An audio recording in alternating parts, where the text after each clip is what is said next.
My name is Nick and we've had a full refit of our entire house, including a side and back extension as well as the loft. It's been quite the journey. Obviously, getting into construction in London is always a bit nerve-wracking, but it's great to be in the house. We're glad we have the house we have, and it's taken a lot of effort and time, but we're really pleased to be here. It was always an evolving process. While we had a plan at the beginning, I think it changed a lot based on what we wanted and what we realized what was possible. Some of the things that we ended up including in the house were 4 different skylights, 1 in the shower in the loft, the hallway, and then 2 down here, which we really like, brings a lot of light into the house, which is really important living in London. We have a few other nice features, this induction hob with a downdraft extractor fan, so we have clear ceilings all the way through the house, leaving this room nice and airy. We ended up putting a sauna into our master ensuite. I wasn't big on having a bathtub just to collect clothes, so we decided to be a little bit more interesting there and put a sauna in, which has been great. In addition, with climate change the way it is, we've added air conditioning to all of our bedrooms.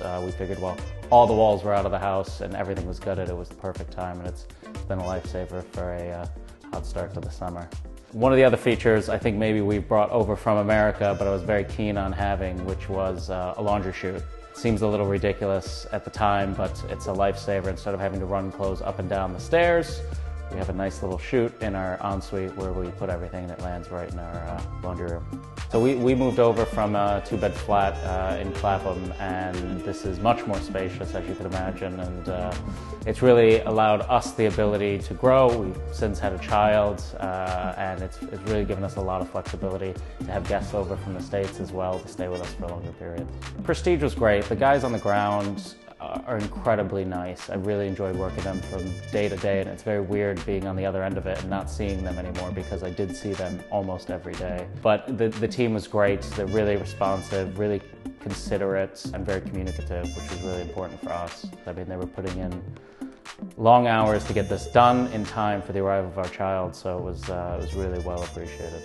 We ended up finding out that one of our walls was crumbling, so we had to replace that. The team did a really good job of keeping the timeline, underpinning the whole side wall and making sure that was stable as not to fall post-construction, so that was great. And then I think a lot of the other things we discussed that ended up being unique were, putting in the underfloor heating, digging this room to be a little bit lower to give us a bit more ceiling height. Some of those things were a bit unexpected because we chose to do them, but it was fun. Immediately once moving in, we had people around probably once a week, just tidying things up, fixing things, some snagging issues, which are inherent in any build, but they're quick to resolve. Well, we also put in micro cement in 2 of the bathrooms, which was new to me as a concept, but it basically removed the need for any tiling around the walls, and it looks very nice. In addition to that, it provides us a very easy way to clean it because there's no grout and nothing to deal with. Yeah, I would absolutely recommend Prestige to anybody, doing significant works to their homes. Working with the team, it felt very familial. Everybody knew everybody. A couple people were related on the job site, and that definitely came through the way they interacted with each other, more importantly, how they interacted with us. They understood this was the first time we've done this. They took everything in stride and worked with us and other people we brought on site to help support. We had a designer, we had micro cement, we had the countertop people, and they worked well with all the different parties. Not only did we add the loft, an office, a bedroom, and a bathroom, we ended up cannibalizing one of the bedrooms on the first floor to turn it into the ensuite. So we did a lot of structural changes throughout the house, including down here where we've added a laundry room and a downstairs loo, which was quite the challenge. But I think the most interesting one is probably the bay window. When we purchased the house, it was pebble-dashed front, which isn't my styling.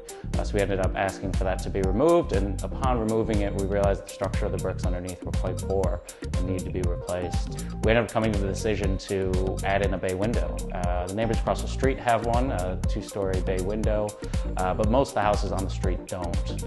But it adds so much more space to the master bedroom. It gives it a bit more shape versus having a flat wall and windows. So it was quite the challenge to figure out where the windows were going to go and how to restructure it and how to build the columns, but we're really glad we did it. It adds a lot more room and space within the bedroom.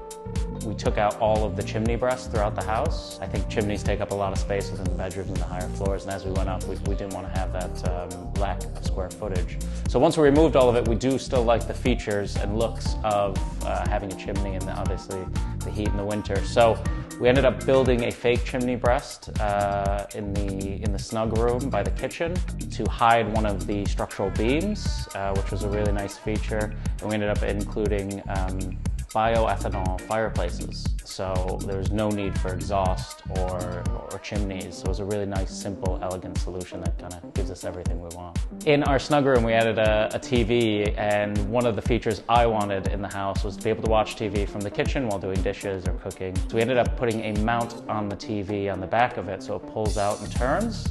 But what we didn't want was that mount to be seen. We ended up getting a Samsung frame TV, which are great, but they're meant to be flush with the wall. So working with Jay and the contractors, we actually carved out a small box behind the TV, not only to hide all the electronics, but also to hide the mount so it still sits flush against the wall. They definitely met the expectations. I would say, things dragged on a little bit longer than we wanted. Part of that, I think, was due to the amount of work we ended up adding into the process. But communication was always high, and quite frankly, a lot of people were on site in the middle of this build to get it done. I mean, days you'd walk in here, it was a beehive.